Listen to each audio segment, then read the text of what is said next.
안녕하세요. 김주환입니다. 오늘은 내면 소통 명상 네 번째 시간으로 편안해야 명상이다. 명상은 편안한 거다. 이런 말씀을 드려보겠습니다. 먼저 명상은 막 불편한 자세라든지 어려운 걸 참고 하는 극기 훈련이 아닙니다. 참을성 훈련이 아닙니다.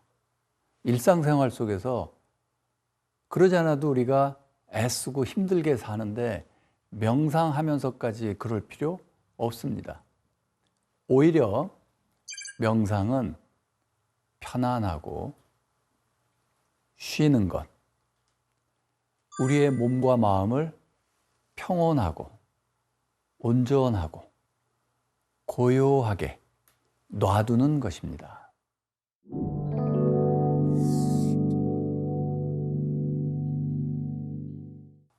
제가 그동안 명상을 오랫동안 지도하다 보면 많은 분들이 이런 질문을 하십니다. 제가 지금 명상 잘하고 있는 걸까요? 혼자 하셔야 되잖아요. 뭐 밤에 하시고 이렇게 혼자 하셔야 되는데 잘하고 있는 걸까요? 이런 질문을 많이 하세요. 거기에 대한 확실한 답이 있습니다. 확실한 기준이 있습니다. 여러분이 명상을 하실 때 편하고 행복감을 느낀다. 그러면 잘하고 계시는 겁니다. 그런데 명상을 할 때마다 뭐 더 짜증이 나요. 뭐 또 불안한 마음이 올라와요. 뭐 어디가 불편해요. 어디가 아파요. 그러면 뭔가 잘못되고 있는 겁니다. 그래서 그 기준을 확실하게 잡으시기 바랍니다. 내가 편안하면 내가 잘하고 있는 것입니다. 그런데 편해야 되니까 이렇게 삐딱하게 이렇게 앉아서 그거 오히려 불편해집니다. 금방. 그 자세를 취하는 순간 편한 것 같죠? 5분만 지나 보세요. 불편합니다. 한참 동안 10분이고 20분이고 30분이고 똑바로 앉아 있으면 오히려 더 편안합니다. 그리고 이제 여러분이 내 명상을 한번 석 달 동안 해보겠다. 그리고 이제 꾸준히 하신단 말이에요. 그러면 조만간 이상한 경험을 하시게 될 겁니다. 이게 뭐지? 이런 거요. 거의 누구나 다 그래요. 시각적, 촉각적, 청각적 이상한 경험. 이런 신비한, 내가 드디어 뭔가 경지에 오르나 보다. 이런 착각을 하게 만드는 그런 신비한 경험을 하게 됩니다. 왜 그런지 말씀을 드려보겠습니다. 왜 그러냐면 이런 거예요. 우리의 뇌는요, 시각을 중심으로 말씀드릴게요. 인간의 뇌는 이 대뇌피질의 40%가 시각중추입니다. 이 뒤에 있는데, 즉 우리의 뇌는 시각 정보를 처리하느라고 무지 바쁩니다.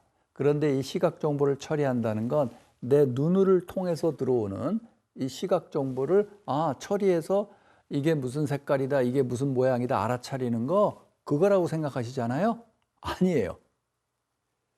우리 눈에서 시상을 거쳐서 이 뒤로 가고 이렇게 들어오는 인바운드, 들어오는 시각 정보, 그걸 담당하는 신경이 하나라면 시각 중추, 내 뇌에서 의식으로 가는 이 시각 정보 주는 건 9이에요. 그게 무슨 소리일까요? 무슨 소리냐면 우리는 뇌로 보는 거예요. 하나가 들어오죠? 그러면 그것에 대한 엄청난 추론을 합니다. 내가 기존에 경험했던 거, 내가 봤던 거 그럴 거야 라고 추론을 하고, 내 추론이 맞나 안 맞나 또 새로 들어오는 시각 정보로 점검을 하고, 맞으면 올려보내고 틀린 것 같으면 고치고, 이런 거예요. 다시 말해서 우리 뇌는 일단 내적인 모델을 만들고 들어오는 새로운 자극을 처리하는 거, 그걸 능동적 추론 시스템이라고 그래요. 그걸 막 하는 거예요. 내가 이미 알고 있는 걸 이렇게 쏘는 거, 그게 더 많아요. 밖에서 들어오는 것보다. 그래서 착시 현상도 생기고, 그래서 여러 가지 신기한 일들이 생기는 겁니다. 자, 그런데 여러분 명상할 때 어떻게 하세요? 눈을 감아요. 눈을 감고 10분, 20분 있어요. 보통 때는 어때요? 눈 감고 10분 정도 계시면 20분 정도 주무시는 거예요. 그럼 꿈꾸는 거예요. 그래서 이상한 걸 봐도 꿈 꿨나 보다 그러고 말죠. 그런데 명상은 어때요? 깨 있어요. 참으로 안 주무세요. 근데 눈은 어때요? 눈을 지금 감았어요. 눈 감고 깨 있는 거예요. 이 뇌 입장에서 보면 이거 굉장히 신기한 상황인 거예요. 그래서 이 후두엽에 있는 시각중추는 계속 뭘 보내야 되거든요. 들어오는 거에. 근데 안 들어와요. 눈 감고 있으니까. 새로운 정보는 안 들어와요. 그럼 얘는 기다리고 있어요. 말하자면 뭐가 들어오겠지. 계속 안 들어와요. 우리 주인님이 주무시나?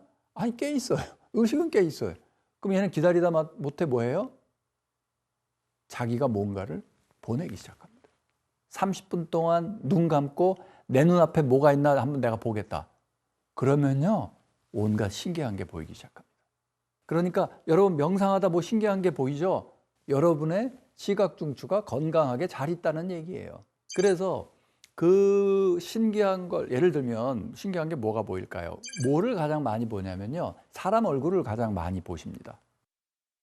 갑자기 큰 얼굴이 떠오르기도 하고 멀리서 조그만 사람 얼굴이 떠오르기도 하고 아는 사람 같기도 하고 모르는 사람 같기도 하고, 그런데 그 떠올리는 게 우리가 그냥 상상해서 이렇게 사람 얼굴 떠올리는 거랑 차원이 다르게 생생하게 보입니다. 그러면 어떻게 돼요? 많은 분들이 그 신기한 경험 때문에 이제 명상을 하게 됩니다. 또 오늘은 뭐가 보일까? 그러면 명상 망하는 거예요, 한마디로. 여러분 또 이런 것도 보여요. 동물도 보이고요. 제가 본 거 말씀드릴게요. 정말 3D로 컬러풀하게, 저기 아이맥스 영화관 가서 보는 것보다 더 화려하게 쫙 이런 숲속의 모습, 뭐 아름다운 꽃이 보이기도 하고 사람 얼굴 보이기도 하고, 뭐 모르는 사람인데 생생하게 눈앞에 떠오르기도 하고, 뭐 이상한 동물도 보이고 이상한 모양도 보이고, 또 더 흔한 건 하얀 빛, 파란 빛, 온갖 화려한 빛도 보여요. 여러분, 그런 거에 현혹되면 안 돼요. 현혹되면 안 된다는 게 뭐냐면, 그건 내가 눈 감고 깨 있으니까 보이는 거야. 그리고 그런 게 보이잖아요? 그러면 그냥 무시하고 가는 거예요. 명상의 목적은 뭐예요? 편안한 거예요. 그게 보였는데 편안해. 뭐 보이나 보다. 그리고 무시하잖아요? 그럼 또 안 보여요. 또 다른 게 나타나기 시작해요. 만약에 여러분이 종교적인 분이다. 그래서 교회나 절에 가서 새벽 기도를 열심히 드린다. 깨 있는데 그럼 뭐가 보일까요? 네, 예수님이나 부처님, 다양한 종교적인 현상, 이런 체험을 하시게 돼요. 이상한 소리가 들리거나, 청각 정보도 마찬가지예요. 이러한 소리, 이상한 감각, 이상한 시각, 시각이 가장 흔해요. 이런 경험을 해도 그런가 보다. 당연히 이런 게 생기겠지. 이러고 넘어가시면 됩니다. 절대 하면 안 되는 게 뭐냐면, 그걸 추구하지 마세요. 와, 신기하다. 또 이 명상, 그럼 명상하는 게 뭐 신기한 거 보려고, 그럼 차라리 그냥 영화를 보세요. 왜 그걸 눈 감고 30분씩이나 기다리세요? 그러지 마시고. 그래서 그런 건 이렇게 생기는 거다. 이렇게 이해하시면 되겠습니다.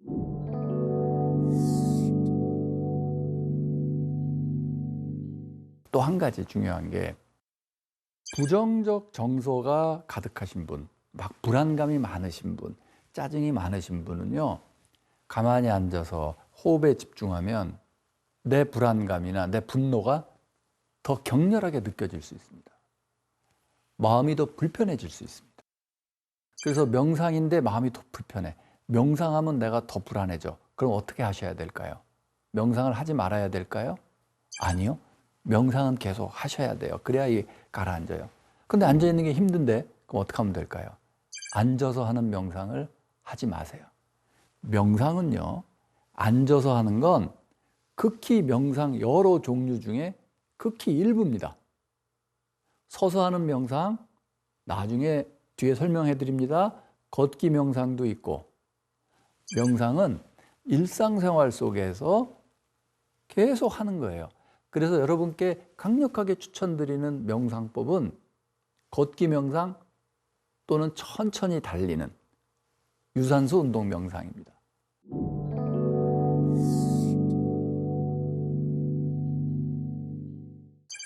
일명 존2 훈련이라고도 하죠. 심박수, 최대 심박수의 65% 내외? 그 정도. 그러니까 약한 강도의 운동이에요. 아주 천천히 달리거나 빨리 걷는 정도? 그걸 하게 되면 어떻게 될까요? 심박수가 어느 정도 올라가서 일정하게 유지됩니다. 심장박동이 이상하게 뛰는 신호를 우리 뇌는 받아들여서 불안감이나 분노를 느낍니다. 즉 몸에서 올라오는 신호로 우리는 감정을 느끼게 됩니다. 그런데 심박수를 올려서 계속 운동을 해주면 평소 가만히 있을 때 심박수가 안정됩니다. 더 천천히 뛰고 또 느리게 뛰고. 그럼 어떻게 될까요? 불안감이 가라앉습니다. 분노가 가라앉습니다.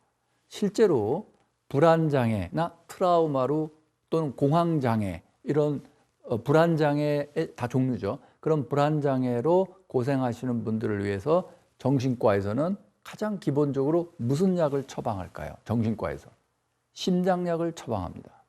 심장을 천천히 뛰거나 혈압약, 심장을 살살 뛰게 하는 약. 그럼 심장을 천천히 뛰고 살살 뛰면 이게 무슨 효과가 있지? 불안감을 낮춰줍니다. 그런데 그렇게 약 먹어서 심장 천천히 뛰게 하는 것보다 유산소 운동을 해서 그 결과 내 심장 박동수가 안정이 됐다. 그러면 그 효과는 몸도 튼튼해지지만 불안감, 분노가 쫙 내려가게 됩니다. 그래서 여러분, 나는 앉아서 하는 게 무릎 관절도 안 좋고 나는 허리도 아프고 앉아서 명상하는 게 아무래도 불편해. 그러면 그거 하지 마세요. 제가 명상법을 비록 이렇게 앉아서 가르쳐 드리지만 지금 제가 가르쳐 드리는 거 뭐 호흡을 알아차려라 등등 또 여러 가지 앞으로 가르쳐 드릴 텐데 그거 걸으면서도 얼마든지 하실 수 있어요. 천천히 달리기 하면서 하시면 더 좋을 수도 있어요. 꼭 앉아서 해야만 된다. 이런 고정관념을 버리시기 바랍니다.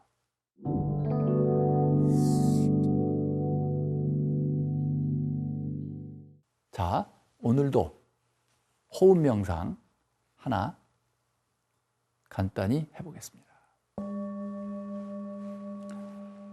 자, 의도적으로 한번 크게 들여 마시고 한 번 더 멈췄다가 자, 이제 호흡을 놔둡니다. 나는 그저 호흡을 알아차릴 뿐.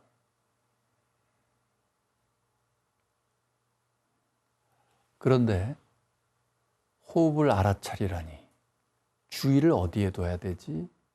이런 분들을 위해서 아주 오랜 전부터 이 호흡 명상에서는 호흡을 알아차리는 테크닉들을 만들어 놨습니다. 가장 쉬운 거는 여러분 코끝에 집중하는 겁니다. 자, 코로 들여 마신다고 할 때, 또 코로 내쉰다고 할 때, 들숨, 공기가 들어올 때 코끝을 스치는 지점이 있죠. 거기에 집중하는 겁니다. 이걸 일명 접촉점이라고 합니다. 즉 공기가 닿는 곳. 그 접촉점, 여러분 코끝에 집중하세요. 들숨은 시원하고 차가운 공기가 약간 빠르게 들어옵니다. 날숨은 약간 따뜻하고 축축한 공기가 좀 천천히 나갑니다. 그리고 들숨의 접촉점과 여기 이렇게 이 느낌이구나. 날숨의 접촉점과 여기 이렇게 이 느낌 달라요. 그 차이에 또 집중합니다.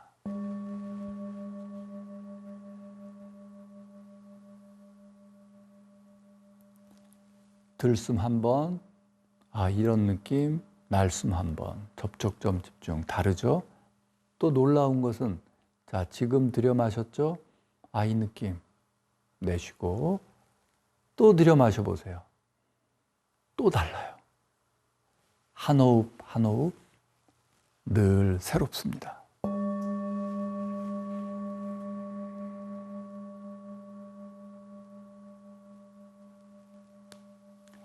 한 호흡 한 호흡 접촉점에 집중하면서 계속 호흡을 알아차리시기 바랍니다.